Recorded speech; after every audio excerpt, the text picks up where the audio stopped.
All right, so today we are going to do the predator-prey simulation. And for this is to simulate the predator-prey relationship found on the worksheet on Schoology if you've not pulled that up yet. I'm going to give you 200 rabbits, or what we're going to do instead is we're actually going to have 200 moon jellies.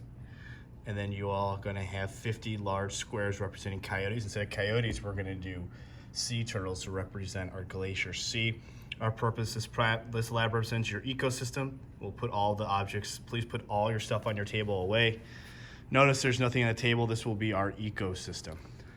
To begin, in step number 1, we're going to remove any capture and record data from your first generation. So we need to first place 3 of our prey, which will be the moon jellies, because we saw yesterday that moon jellies are eaten by the sea turtles. To start our generation, you start with just in our ecosystem 3 moon jellies and just 1 sea turtle, like what I have here. Now, your data sheet. This is page 2, so please scroll to page 2. We're gonna go one generation at a time. To start, we will have just number of predators, that's 1 moon jelly. Number of prey, 3.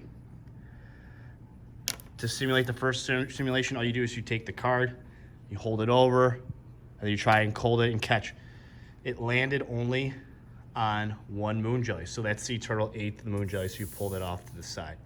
Now, one of the rules is when it catches it, the rabbit prey, in order for the predator to survive, it must capture 3 of the moon jellies, or 3 preys.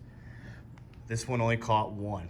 So this one would die, but that's okay.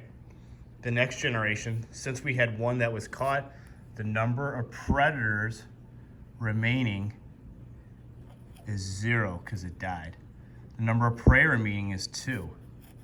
Every single time you multiply the number of prey by 2. So for the second generation, we're gonna have 4 moon jellies. Since the predator died, anytime you go to 0 predators, you just have 1 wander back in.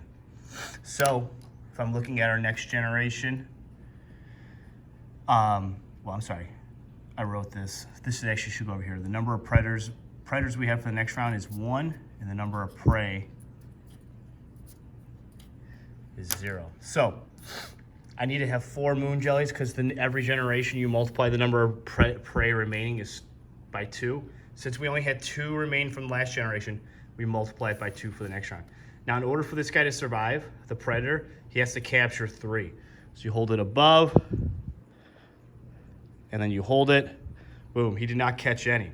So that would be number of predators remaining, he didn't catch any, so it's back to a 0 again.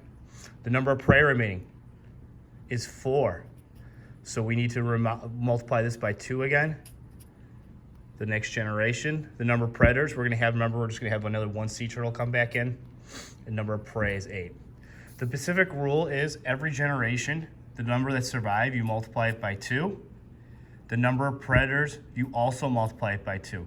If they die, you just bring 1 back in. You always have to have at least 1 of those predators. So you just keep repeating that. So for the next round, I take it, we only have 1 for the next generation because the other one died. And then I multiply these 4. If you have 4 here, now we're gonna have 8. We're gonna do this for 20 generations and see what eventually happens to our moon jelly population and our predator population.